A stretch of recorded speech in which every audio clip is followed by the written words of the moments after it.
এমন কোনো গাছ নাই যেই গাছের ডালে ডালে সিপাহী বিপ্লবে যারা অংশগ্রহণ করেছে সেই সকল সৈনিকদের আত্মীয় স্বজনকে নির্মম ভাবে ফাঁসি দেওয়া হয় নাই। সুতরাং মুশকিলটা হলো আপনি যখন নাচতে নামবেন ঘোমটা পরে আর নাচা যাবে না। আপনি হয়তো ঘোমটা পড়লে ঘোমটা পরেই থাকবেন, অথবা আপনি নাচলে ঘোমটা খুলে নামবেন। আমাদের মুশকিলটা হচ্ছে কি, আমরা নেমেছিলাম, আমরা নেমে এখন এমন একটা অবস্থায় পড়েছি, এখন আমাদেরকে শিখানো হচ্ছে সংবিধান, আমাদেরকে শিখানো হচ্ছে আইন। একটা কথা আপনাদেরকে ছোট করে বলে যাই, যেহেতু কমিশনের কথা বললেন, এখানে একটা জিনিস ধরিয়ে দেওয়ার জন্য, এই যে স্বাস্থ্য কমিটি করা হলো, যেটা মাহমুদুর রহমান সাহেবও প্রস্তাব করেছিলেন, তো এই যে স্বাস্থ্য কমিটি, এটা কি কোনো কাজে করবে? এর মধ্যে অর্থ উপদেষ্টা নাই এই কমিটির মধ্যে।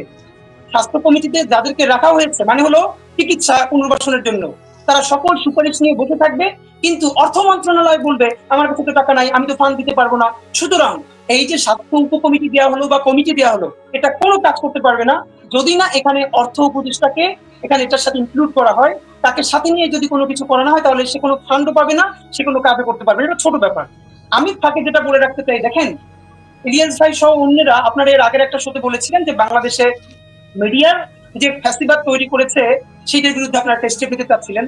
আমি আপনাদেরকে সব থেকে গুরুত্ব দিয়ে যে বলতে চাই, গত 17 বছরে যেই ফ্যাসিবাদ বাংলাদেশে বড় হয়েছে ধীরে ধীরে, এই ফ্যাসিবাদকে খাইয়ে ঘুম পাড়িয়ে কোলে করে যে মানুষ করেছে তার নাম হলো বাংলাদেশের মিডিয়া। বাংলাদেশের মিডিয়া কালচারটা হলো, এর আরেকটি নাম হলো আওয়ামী কালচার। এই মিডিয়া কালচার এবং আওয়ামী কালচার দুটো এক হয়ে, সুশীলরা এক হয়ে বাংলাদেশে যেটা তৈরি করেছিল তার নাম হলো সাংবিধানিক স্বৈরতন্ত্র। দুটো ছোট প্রমাণ দেই। এই সাংবিধানিক স্বৈরতন্ত্র কিভাবে প্রতিষ্ঠিত হয়েছিল আপনাদেরকে জাস্ট মনে করিয়ে দেই। হাসনাত এখানে খুব গুরুত্বপূর্ণ একটা টপিক বলেছে, এটা আমিও বলতাম, হাসনাতকে ধন্যবাদ। 14 নির্বাচনে, 18 নির্বাচনে, 24 নির্বাচনে যত এমপি হয়েছে, এটা কি এমপি, এটা কি ইলেকশন? তাদেরকে তো শুধু বিচার না, জনগণের ভোট চুরি না, এটা ভোট ডাকাতি করেছে। তাদেরকে তো রাষ্ট্রদ্রোহী মামলা এখনো কেন করা হচ্ছে না? যে যতজন গত 15 বছরের সুযোগ সুবিধা নিয়েছে সকলের বিরুদ্ধে, সকল শুধু এমপি না, এই ইলেকশন উঠিয়ে দেওয়ার জন্য যত এসপি ছিল, যত ডিসি ছিল, এবং সচিবালয় থেকে যারা এগুলো কলকাঠি নেড়েছে, তাদেরকে কেন এখনো আমরা আইনের আওতায় আনতে পারছি না? তো আমি যেটা বলতে চাচ্ছিলাম আপনাকে, দেখেন, এই যে সাংবিধানিক সৈন্যতন্ত্র, এর একটা ছোট প্রমাণ দেয়, যেহেতু মিডিয়ার প্রশ্নটা এসছে। 24 জানুয়ারি প্রথম আলো একটি কলাম ছেপেছে হাসান ফেরদৌস সাহেবের। সেই কলামের মধ্যে কোট আনকোট, আমার একটু শব্দ মিসিং হতে পারে, সেখানে হাসান রোবায়েত সাহেব বর্তমান সরকারকে ক্রেডিট দিচ্ছেন এই বলে যে এই যে সাংবিধানিক ধারাবাহিকতা, শাসনতান্ত্রিক ধারাবাহিকতা সরকার রক্ষা করলো, এই কৃতিত্ব অবশ্যই সরকারকে দেয়া যায়। আপনারা আমার কথাটা আবার আমি বলছি, যে 24 জানুয়ারি প্রথম আলো কলাম থেকেছে, যেখানে আপনার হাসান ফেরদৌস সাহেব লিখছেন যে এই যে ভোট তো না, নির্বাচনও না, এই যে প্রহসনটা হলো, সেটার ক্রেডিটও নাকি দেওয়া যায়, তার একটা সাংবিধানিক ধারাবাহিকতা রক্ষা করেছেন। এই হলো বাংলাদেশের মিডিয়া। উল্টো পাশে আমি আপনাকে বলে দিই, এই গল্পটা আমি জানি যেহেতু নিজ থেকে, বাংলাদেশের একজন প্রথিতযশা রাষ্ট্রবিজ্ঞানী ডক্টর আব্দুল লতিফ মাসুম যুগান্তরে একটি কলাম লিখেছিলেন।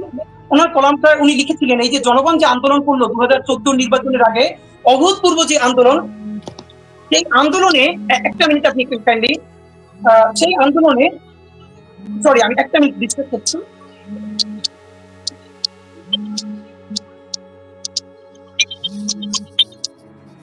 জি সরি, আমাকে শুনতে পাওয়া যাচ্ছে? জি শুনতে পাচ্ছি, বলেন। হ্যাঁ, আপনি ডক্টর আব্দুল লতিফ মাসুম যুগান্তরে যে কলামটা লিখলেন, ওইখানে উনি শুধু লিখেছেন যে জনতার এই অভূতপূর্ব আন্দোলন, যুগান্তরের অফিস থেকে তাকে ফোন করে তার সাথে ঝগড়া করা হয়েছে, তার সাথে খারাপ আচরণ করা হয়েছে, যে আপনি এই জ্বালাও পোড়াও এগুলোকে আপনি আন্দোলন বলছেন। ডক্টর আব্দুল লতিফ মাসুদ বলছিলেন যে আমি এটাকে আন্দোলন বলবো নাকি এটাকে আক্রমণ বলবো, এইটা ঠিক করে দিবে কি যুগান্তর অফিস? এই কথা বলার পরে বহুদিন পর্যন্ত যুগান্তর ডক্টর আব্দুল লতিফ মাসুমের কোনো কলাম ছাপে নাই। আমি আপনাকে দুটো শুধু ঘটনা এই জন্য বললাম, যে যেটাকে মিডিয়ার যে কালচার তৈরি করেছে, ফ্যাসিবাদের কালচার, সেইটার বিরুদ্ধে যে বলছে, তাকে অফিস থেকে ফোন করে তার কাছে জিজ্ঞাসা করা হচ্ছে এটাকে আপনি কেন আন্দোলন বলছেন, পেট্রোল বোমাকে কেন এইটাকে আপনারা উচ্ছৃঙ্খলা বলছেন না? আর এই নির্বাচনহীন যেই প্রহসনটা করা হলো, সেটার পক্ষে প্রথম আলো কলাম ছাপলো, এই দায় এখন পর্যন্ত আমরা কেউ নেই নাই, তাদের বিরুদ্ধে কথা বলি নাই। ইদানিং কিছু সুশীল রিকনসিলিয়েশনের কথা বলছে, আওয়ামী লীগের সাথে আমরা কিভাবে রিকনসিলিয়েশন করবো। দেখেন, দ্বিতীয় বিশ্বযুদ্ধ পরবর্তী পৃথিবীতে অনেক জায়গায় কিন্তু রিকনসিলিয়েশন হয়েছে, রিকনসিলিয়েশন হতে হয়। আমরা এই যে গত 17-18 বছরে বাংলাদেশে এতগুলো ভাগ করে রাখা হয়েছে, যাতে শেখ হাসিনা সে তার ক্ষমতাটাকে লুটপাট করতে পারে, কিন্তু অনেকগুলো সোসাইটির মধ্যে বিভাজন তৈরি করা হয়েছে। কিন্তু আমার প্রশ্ন হলো, পৃথিবীর কোথাও কি বিচারের আগে রিকনসিলিয়েশন হয়? খুন হাসনাত সম্ভবত এখানে অনেকগুলো কারণ বললো, ছাত্রলীগ বা আওয়ামী লীগকে কেন নিষিদ্ধ করা যায়, এর অন্তত এক ডজন কারণ হাসনাত বললো। আমি শুধু বলতে চাই কি, গত 16-17 বছর সব বাদ দেন, গত 50 বছরে ফিলিস্তিন ছাড়া আপনি এমন কোন দেশের নাম বলতে পারবেন 15 দিনে 1600-র বেশি মানুষকে হত্যা করেছে? ভিডিওর সামনে, ক্যামেরার সামনে জীবন্ত মানুষ, তাকে গুলি করা হয়েছে, তখনও তার জীবন চলে যায় নাই, তার লাশ পুলিশ জ্বালিয়ে দিয়েছে। এই বিভৎসতা, এই গণহত্যা, এই জেনোসাইড, এই ম্যাসাকার গত 50 বছরে একমাত্র ইসরায়েল যেটা ফিলিস্তিনি করেছে, এছাড়া কি গত 50 বছরে আমরা কোথাও এটা দেখেছি? গত 15 দিনে শুধু আওয়ামী লীগ 1600-র বেশি মানুষকে হত্যা করেছে, 20,000-এর বেশি মানুষকে চিরদিনের জন্য অন্ধ করেছে, পঙ্গু করেছে। এই ভিডিওগুলো এখন পর্যন্ত আমাদের কাছে আছে। এর একটা খুনের বিচার করলে তো আওয়ামী লীগ নাই হয়ে যায়, ছাত্রলীগ নাই হয়ে যায়। আমাদেরকে কেন গত 17 বছর যেতে হবে? এটা অনেক পরের কথা। সুতরাং আমরা এখন পর্যন্ত সেই পথে কেন যেতে পারছি না? আমি আপনাকে যেটা ফাঁকে একটু বলতে চাই, এই বর্তমান সরকার 70 ঊর্ধ্ব সরকার। একমাত্র আমি আপনাদেরকে আগেও বলেছি, 3-4 জন ছাড়া এইখানে কে এই স্পিরিটকে ধারণ করেন এই বিপ্লবের? আমি আসিফ নজরুল স্যারের কাছে বিনীত অনুরোধ করতে চাই, অবশ্যই এই সংবিধানের প্রতি তার একটা ফ্যাসিনেশন থাকবে। এই থাকাটা তার জায়গা থেকে এটাকে আমরা বুঝতে পারি তার কেন থাকবে বা থাকা উচিত। দেখেন, এই সংবিধান বাংলাদেশের মানুষের, জনগণের অভিপ্রায়ের 1% যে প্রতিফলন করে না, এর প্রমাণ হলো বাংলাদেশের মানুষ এটাকে খুলে ফেলে দিয়ে যে অভূতপূর্ব অভ্যুত্থান করলো, গণবিপ্লব করলো। এরপর তো সব থেকে বড় অপরাধের কথা এই সংবিধানের দোহাই দিয়ে। আপনারা দেখেন মিডিয়া কালচার কেমনি তৈরি হয়, একমাত্র 2-1টা মিডিয়ার প্রধান ছাড়া আপনারা কি কেউ বলতে পারবেন গত 15 বছর ধরে যেই মিডিয়া ফ্যাসিবাদের কালচার তৈরি করেছে, পেলে পুষে বড় করেছে, কোন মিডিয়া হাউসে পরিবর্তন এসেছে? কোন মিডিয়ার টিম পরিবর্তিত হয়েছে? একমাত্র তারা এখন কি করছে, আমাদের আন্দোলনগুলোকে তারা উপায় না পেয়ে তারা জাস্ট আমাদেরকে প্রমোট করছে, আমাদের নিউজগুলো দেখাচ্ছে। লিখে রাখেন, আল্লাহ না করুক আজকে না হয়ে যদি কালকে উল্টো কিছু ঘটে, এই মিডিয়ার সবার আগে আমাদেরকে আওয়ামী লীগের অফিসে গিয়ে গিয়ে আমাদের ভিডিও দিবে যে এই যে নাম্বার আছে, ভিডিও আছে, হ্যাঁ ধরেন না কেন? আমার কথা হলো, এই যে মিডিয়া, এদের ব্যাপারে এখন পর্যন্ত আমরা কেন কথা বলছি না?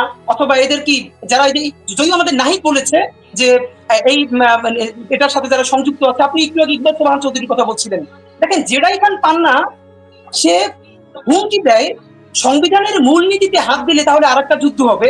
প্রথম প্রশ্ন হলো, জেডাই খান পান্না তার বিরুদ্ধে তো অন্তত 100-র বেশি মামলা হওয়া দরকার, যে তারা এই গণহত্যার কিভাবে সমর্থনে কাজ করেছিল। একটা লিটমাস পেপার আপনাদেরকে বলে রাখি বাংলাদেশের জনগণের কাছে, যেই সাংবাদিক, সুশীল, কবি, সাহিত্যিক জনগণের সাথে নামে নাই, জনগণের পক্ষে 5ই অগস্টের আগে কথা বলে নাই, এরা সবাই গণহত্যার দোষর। ক্ষতি হবে না। দেখেন, এর আগে আওয়ামী লীগ একটা ফিল্টারিং ব্যবস্থা করেছিল জাফর ইকবালের মাধ্যমে, সেটা হলো কি, মুক্তিযুদ্ধ। এই ফিল্টার থেকে পাশ করলে তার সব সাক্ষ্য মাফ হয়ে যাবে, আর এই ফিল্টারে যদি আটকে যায় তাহলে মানে তাকে ধরা হবে। নতুন বাংলাদেশের ফিল্টারিংটা হবে এই জনমানুষের যে নতুন বিপ্লব, এই বিপ্লব যদি ব্যর্থ হতো তাহলে কারা ক্ষতিগ্রস্ত হতো, তাদের জীবন নাশ হয়ে যেত, তারা নতুন বাংলাদেশ নেতৃত্ব দিবেন। আর এই বিপ্লব যদি যদি আগের ফ্যাসিস্ট সরকার থেকে যেত তাহলে এখন তারা সুবিধা প্রাপ্ত হতো। সুতরাং তারা নতুন বাংলাদেশে সব থেকে বড় মানে জবাবদিহিতার শিকার হবে। এটাই লিটমাস পেপার, আর কোনো ব্যাপার নাই। এখন আমি যেটা বলতে চাই, এটা ইনকিলাব মঞ্চ আমরা বারবার এটা হোমওয়ার্ক করেছি, আপনাদেরকেও জানানোর চেষ্টা করেছি যে আমরা পলিটিক্যাল পার্টিগুলোর সাথে একটা মেসেজ পৌঁছানোর চেষ্টা করেছিলাম। দেখেন, বিএনপি বিভিন্ন জায়গায় দখল করছে, আওয়ামী লীগ ঠিক যা যা করেছে বিএনপি সেইগুলোই করবার চেষ্টা করছে বা করছে, আবার বিএনপির হাইকমান্ড কন্ট্রোল করবার চেষ্টা করছে। এগুলো একটা দিকে সত্য, এগুলো ডিনাই করার কিছু নাই। কিন্তু এর বাহিরেও এই পুরো আন্দোলনে পলিটিক্যাল পার্টি হিসেবে বিএনপির যেই বড় ত্যাগ, আপনি বিএনপি কিন্তু স্টেক দিতে হবে। বর্তমান সরকারের সব থেকে বড় ক্রাইসিস আমি যেটা মনে করি, এই যে বিএনপিকে সে আস্থায় আনতে পারছে না। ধরেন বিএনপি যদি তাকে হেল্প না করে, আপনারা একটা খেয়াল করবেন, প্রথম দিকে কিন্তু বিএনপি বলেছিল এই সরকারকে তারা 2 বছর সংস্কারের জন্য সময় দিতে চায়, কিন্তু গত 1 সপ্তাহ ধরে বিএনপির সকল নেতা কিন্তু নির্বাচন করছে। আমার মনে হয় গত পরশু আসিফ নজরুল স্যার উনি চ্যানেল আইতে একটি ইন্টারভিউতে বলেছেন বা টকশোতে বলেছেন যে ওনারা আগামী বছরে নির্বাচন করতে চান, এরকম আমার ধারণা। এটা উনি বিএনপিকে একটা বুঝ দেওয়ার জন্য বলেছেন বা বিএনপিকে একটু মানে কুল ডাউন করার জন্য বলেছেন। আমি যেটা বলি, দেখেন সর্বপ্রথম কাজ হলো পলিটিক্যাল পার্টিগুলোকে আস্থায় আনতে হবে এই সরকারকে। এখন বলেন বিএনপি তো অনেক প্রবলেম আছে, চাঁদাবাজি যা করছে এগুলো তো সত্যই। এর সাথে বড় প্রবলেম হলো বিএনপি যদি এই সরকারকে হেল্প না করে লোকালি, এই সরকার কিভাবে টিকে থাকবে? বিএনপি কিন্তু আস্থায় আনতে হবে। এখন বিএনপি আস্থায় কিভাবে থাকবে? তারেক রহমান সাহেবের বিরুদ্ধে যে এতগুলো মামলা এই সরকার অ্যাটলিস্ট করতে পারতো কি? দেখেন হাবিজাবি কতগুলো কমিটি সে করছে, কিন্তু একটা কমিটি কি সে করতে পারতো না?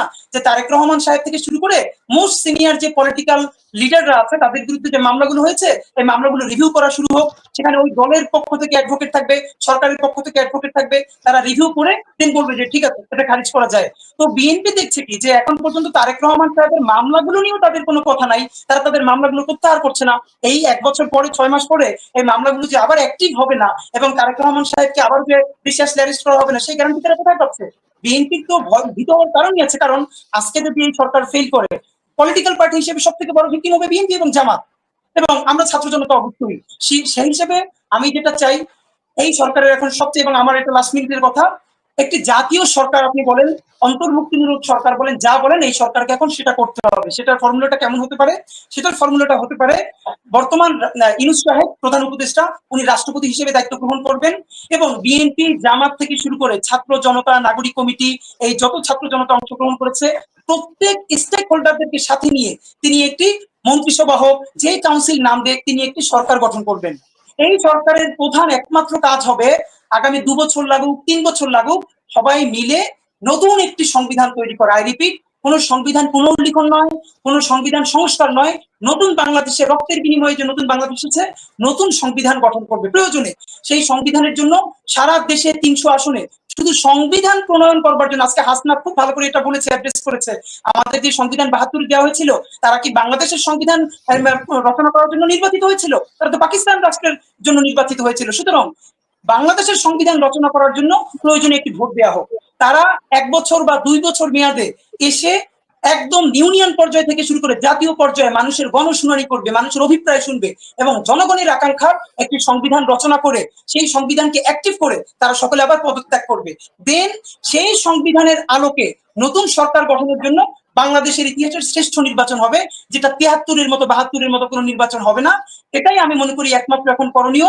সুতরাং আমি যদি এক লাইনে সামারি বলতে চাই, অবিলম্বে ডক্টর ইউনূস সাহেবকে রাষ্ট্রপতির ক্ষমতা গ্রহণ করতে হবে। বিএনপি জামাত থেকে শুরু করে সকলকে বুঝিয়ে কনভিন্স করে একটি জাতীয় সরকার গঠন করতে হবে ছাত্র জনতা সকলকে সাথে নিয়ে। এই জাতীয় সরকারের প্রথম কাজ হবে একটি সংবিধান গঠন করা নতুন বাংলাদেশের জন্য। ১৫টা ১৬টা কোনো কমিটি করার দরকার নাই এবং সেটার জন্য প্রয়োজন নির্বাচন হবে। সেই নির্বাচন কমিটির সংবিধান রচনা করে তারা পদত্যাগ করবে। সেই সংবিধানের আলোকে নতুন বাংলাদেশে নির্বাচন হবে। বিএনপি জামাত যত নাগরিক কমিটি আছে সকলে মিলে ইলেকশন করবে এবং সেই বাংলাদেশ প্রকৃত অর্থে নতুন বিপ্লবের, নতুন জন আকাঙ্ক্ষার বাংলাদেশ হবে। এটাই আমাদের দাবি। জি।